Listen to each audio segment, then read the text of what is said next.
The Aussies all had strange names, like Bucket Ass Ted Wade. He was so skinny he had to have a beard to just keep his britches on his hip. He had no butt, and so he's Bucket Ass. Tiny, you can figure that out. This guy came from a cattle farm in Perth out back.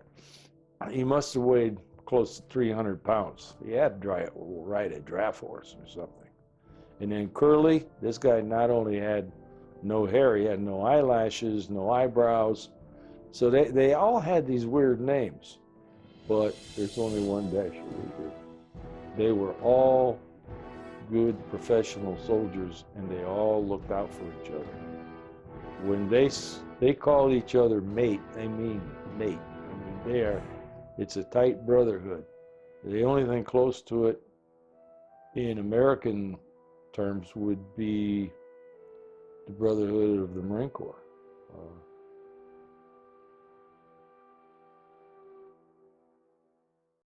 A big event for us, wasn't it? Because none of us had ever been on a plane. I remember we had been liaison before that with Army people who ended up becoming a dear friend of the family. That was Colonel McNamara. Flew down and the old thing and had the suit on.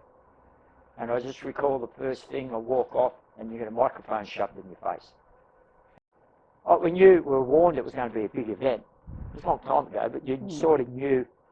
It was more than, not so much the event, it was the actual, it was pretty excited going somewhere as a family. And I know that Mum made sure that we all had, we'd all gone out shopping for the new clothes, the latest, you know, the ensemble. I had my first slingbacks and stockings. And a hat. And a hat. And I had new shoes, which we never had. And we were, Mum always, she had one pair of shoes and she used to paint them over a different colour. Yeah. But we all got the shoes. Mum always put us first, all the time. It was a funny thing because at one stage Dad's nickname when he went to school, and that was Patches, because Dad used to patch his clothes and his shoes. Yeah. So it was a big event for us to get dressed up, go down. And you arrive off the plane, you're in Canberra and there's people, and we get into the chauffeur. Yeah. And we go in the chauffeured car and you drive there, and I think, you know, it was, I don't know, 9, 10 o'clock, and we went to the War Gardens, and they turned the sprinklers on. So we're all walking around, getting escorted around.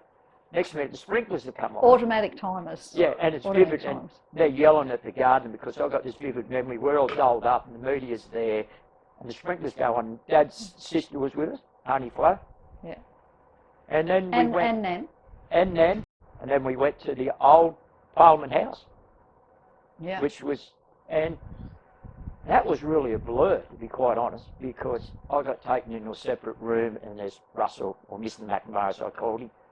And I walked out with Russell McNamara, and he's this, I'd sort of done a little bit about who Lord Casey was. He's quite a big man, and I'm a little 12-year-old in the suit, and he's in his top cars and all the things, and, you know, presented me with Dad's medal, and, and then it was all pictures, and we did a tour of the Hall of Valour. There's pictures there, and we were treated like, never been treated like that before, or been to a place like that. In actual fact, Colonel McNamara took us to a restaurant, and Mum didn't want to go. Yeah. She was really, and what it was, she was really nervous because she'd never been to a restaurant. Dasher was a big prankster. He taught me how to fight over there that they couldn't teach you in Fort Bragg or Quantico. I remember one time we were on an operation, we were going down a ridge line, and it was raining, and we got mortared. And so we took some cover. I wanted to keep moving. They couldn't move. They had some problems up front, and they were caught in a crossfire up there. And the mortars are dropping all over. And I'm thinking, if they can see us, they're going to hone in. And I look over at Dasher, and that's pouring rain. And he's laying behind a rock on the mud. It's this orange clay, lower Ordovician clay, just like we have here in Georgia. And he's playing with a night crawler. and he's pulling this thing out and letting it go, find its way back to the hole, and once it does, he grabs it and pulls it back away. And I'm sitting there counting the flash and the bangs and trying to figure out how close they're getting and whether or not we're going to get bracketed. And I look back at him, this crazy Aussie is playing with this worm. And I looked at him and he smiles at me and he says, Skipper, he says, you know what? He says, the Viet Cong think that they're messing with my mind trying to figure out if they're going to hit me. He says, I'm driving this worm crazy. And then it dawned on me. What he's saying is, you dumb lieutenant, there ain't nothing you can do except sit tight, stay covered, and wait till they run out of ammunition, because you ain't going to get these people to move. And he knew that the chances of a mortar round, finding us was one in a million, and there was nothing he could do about it anyway. So it's the little things that he taught me that enabled me to survive. I took care of what I could take care of, and I didn't worry about the rest of it. I didn't waste time, and I didn't waste effort about the rest of it. He was a very forward sort of a bloke. Had a bit of a bushy in him sort of thing.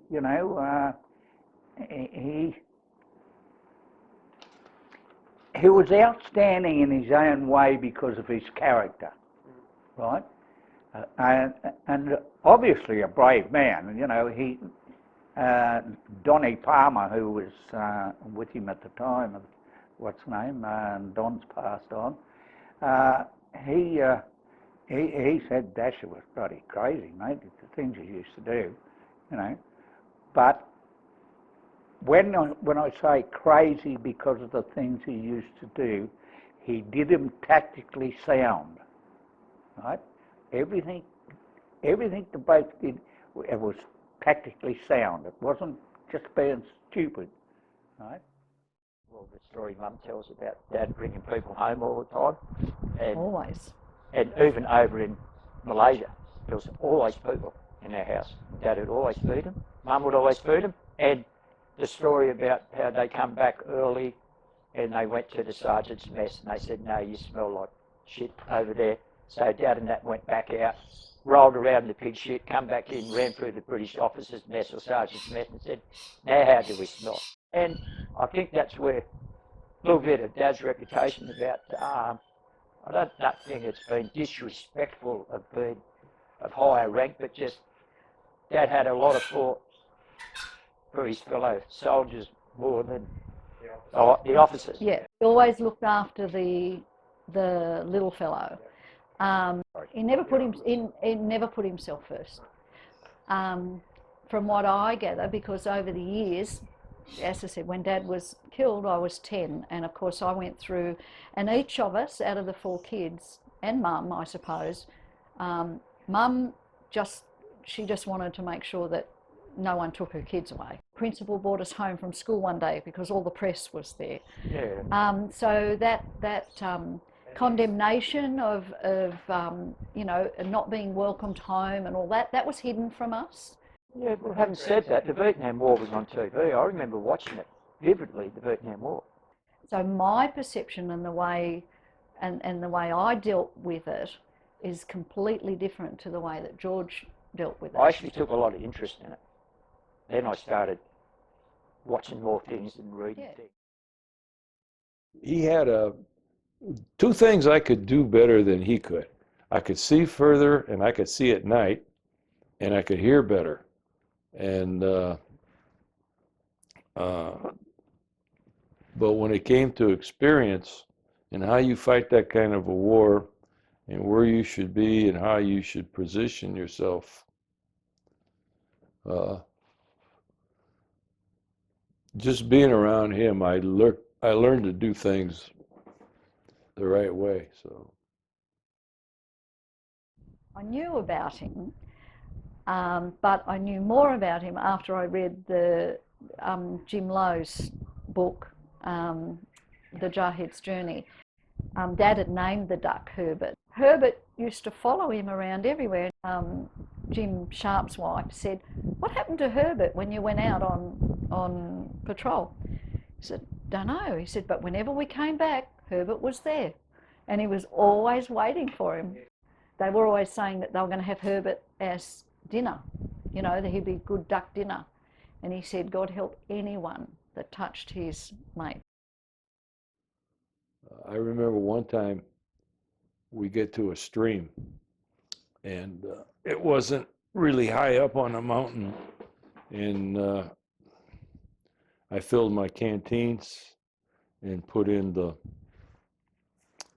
the purification tablets, kind of a chlorination thing. So I put those in and I got my canteens on. Then I watched Dasher. The Australians always had better equipment than we did. He fills his canteens and he puts in these tablets, and they're like chlorination tablets. Then when they're dissolved, he puts in another tablet. And that kills that ugly taste.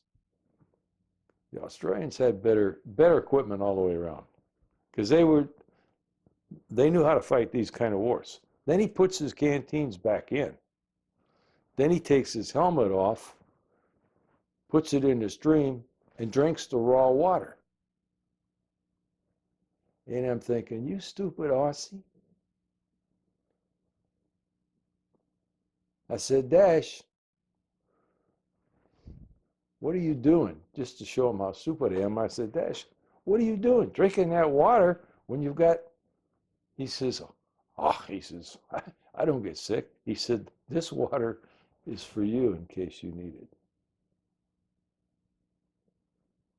In other words, if I ran out of water or I got hurt, that was for me. So that's why I named my son after him, you know. His nickname was Ned Kelly. And one of the first actions Dad actually did was rescue and running out, and Jim was, I'm not sure if Jim was there. Yes, because it's it's actually in the book. So there was firing, and there was a young girl and getting covered, and Dad's rung out, rescued under fire, and grabbed this kid. And there's another story Jim says about Dad pulling over and buying the girl some clothes, the kids some clothes and some food. Soap.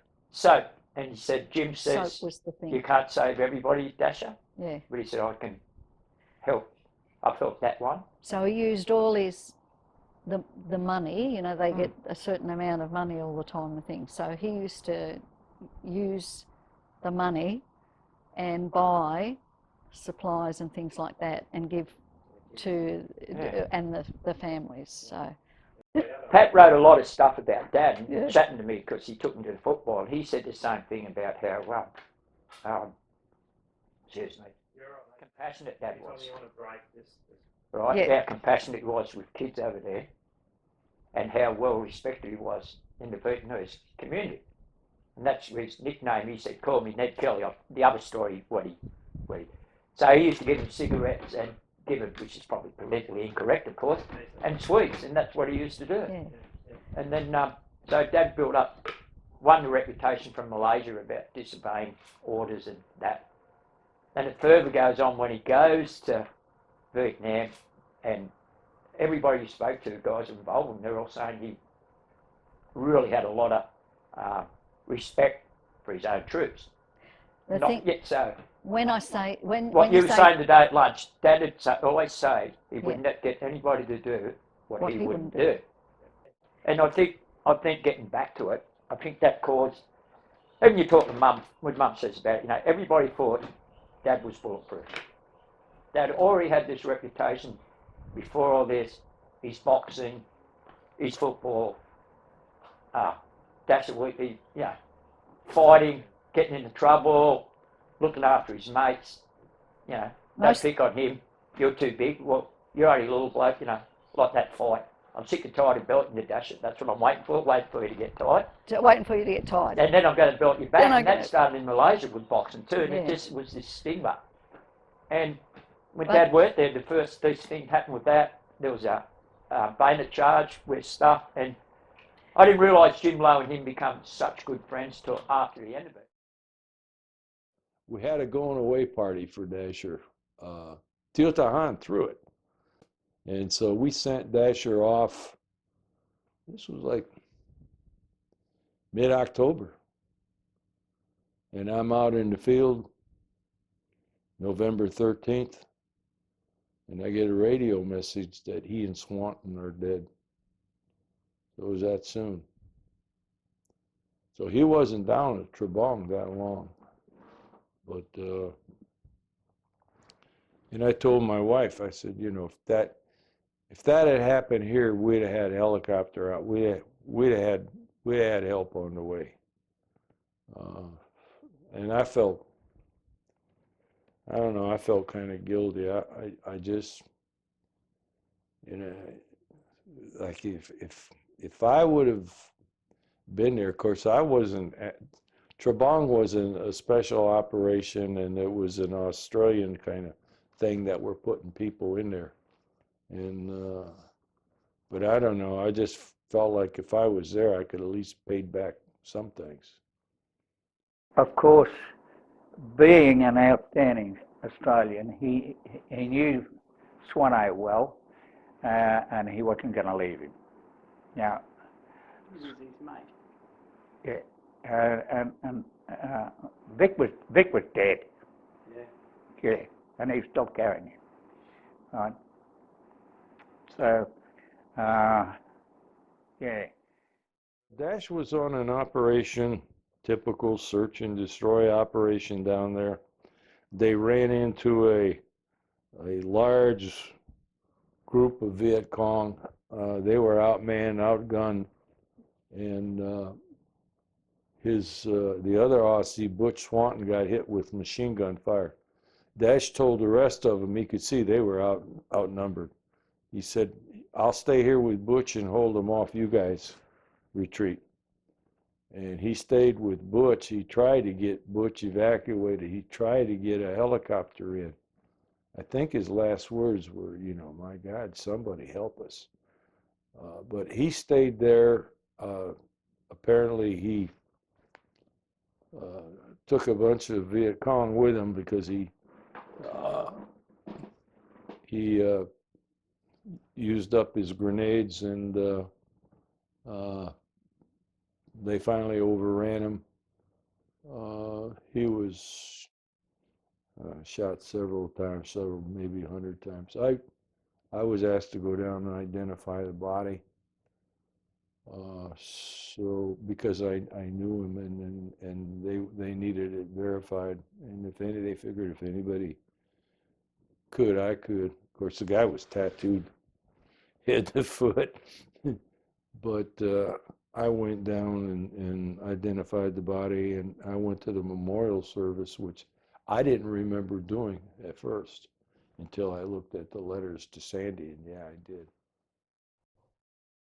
They were such a close-knit community. I know soldiers are, but because, not what you're saying, there wasn't that many Australians there.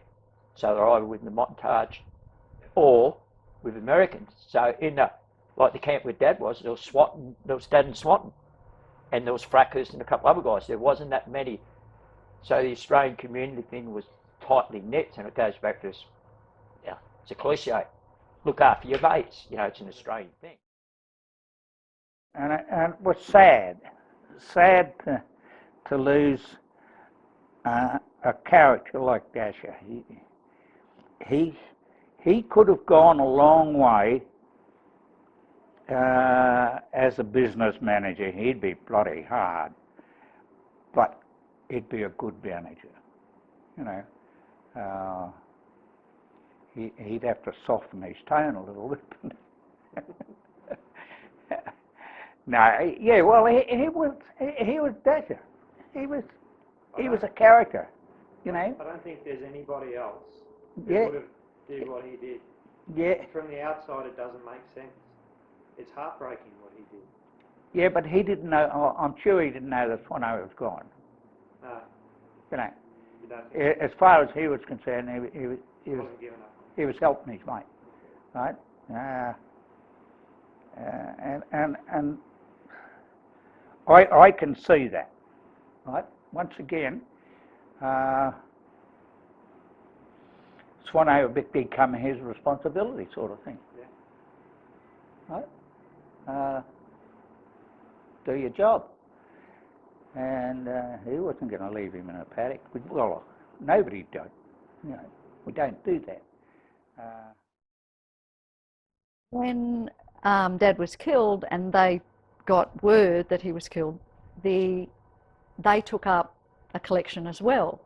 And so it's written in the story that how they collected all this money, and they did it because they found out that the Australian government didn't fly the body back, and so they were doing it for the widow and the family. When Mum read that, Mum got really upset. That's right. Because she said, no, it was the Australian, we've got all the newspaper press, it was the Australian businessmen that did that, and that's what did. The Aussies don't automatically bring their people home.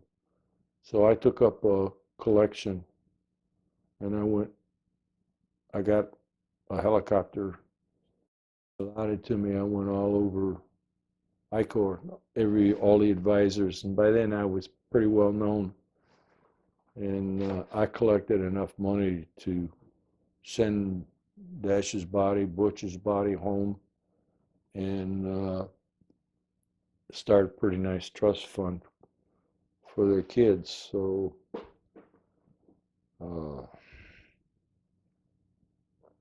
His interview on the website, he does say that he the Yes. helicopter and he did go around Yep. and he did raise a lot of money. And they did, and Jim Sharp backed that one up for me, because he then took all that with that, and he was there, and that's because he was in, when I was with him, he was talking about, and Jim Sharp had not read Jim Lowe's book. Probably the way in which I coped with it, I think a lot of times, even within my own family, people thought that I wasn't proud because I didn't stand out and sort of say anything or do anything.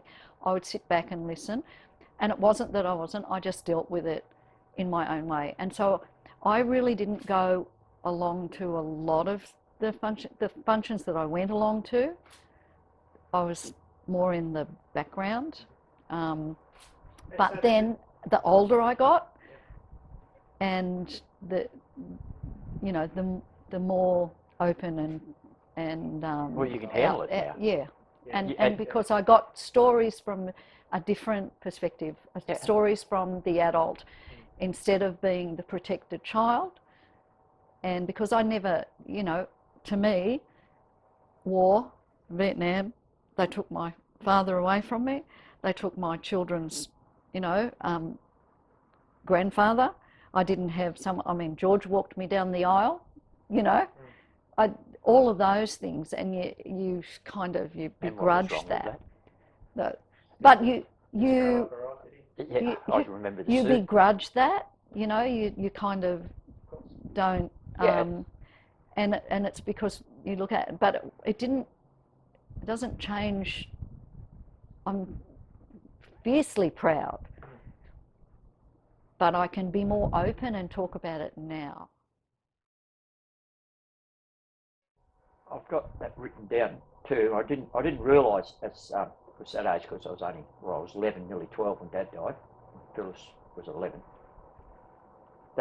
That's the Queen personally intervened, and the fellow's name was in the book, because the original citation, one Dad threw his rifle. He's tried to carry Swanton. I don't know how you carry someone with a Swanton, with a rifle. He's carrying Swanton, half drag, half carrying him. And at the end of it, the original citation says, and the last thing Dasher Wheatley was standing there with 2 hand grenades in his hands. And on it, the Queen wouldn't accept that it sounded like, one, that a soldier threw his rifle away, Yeah. and 2, it sounded like Dad had committed suicide. Now, so they changed it, and that's why it took, or Dad got recommended on the, I've got the letter there, because the other reason it was fracas was somewhere else, so there was no actually Australian witnesses. The witnesses was South Vietnamese guys. There's only one of them stayed with Dad, the rest he told to go, and one guy stayed with him. So he wrote what happened, and in fracas had his part, how they were caught, cut in half basically, and then they found Dad and Swanton side by side, and they'd been shot numerous times. It sounded like, Dad had stood there with 2 hand grenades and, Rambo rubbish. It's a dramatic image, isn't it? That it is, and when I first, you think, wow, but then it took nearly 13, 14 months later. It was November, June 65 or 66. We actually went and got the Victoria Cross. Yeah, I'm pretty sure it was 66. So he used his grenades, but not on himself. No, No. he actually threw them. He had no bullets left. He ran out of bullets. He's dropped his radio. And he thought, you're not going to get me, I'm going to get you before I'm... So Mum didn't believe it, because Mum, and I've had some people say, oh, your dad did a stupid thing, he's carrying someone who was mortally wounded, because they said, and he was going to die. It's a decision Dad's made. Some people said it was someone else's fault because he couldn't fight there. I spoke to Mum about it. The actual reason, it was Dad's decision to do what he did. Now, I don't know if it's comradeship through the army, which I think a lot of it is. A lot of it was in Dad's personal trait as a human being, which I hope I've got. So, even it was no one. At first of all, I went. First of all, I went. Bloody South Vietnamese, killed my dad and this and that, and then. In the end, as you get older, like you say, you sort of cope with it. Even though you don't cope with it, I'm really sad and upset about it. But it was the initial decision of our dad to go and do what he did. He could have left Swanton, went undercover. Absolutely. He could have done that, and the whole thing could. And so would have been within his rights to. No one would have begrudged him because, So when it all changed and the citation, it was a lot. It was the way it was reworded, and And good on him for doing that. Yeah, well, it's the only one that's ever happened. So yeah, the second week in November, the 10th of November is the Marine Corps birthday, and the 11th, of course, is Veterans Day. But I don't really celebrate a lot because the 13th is, that day.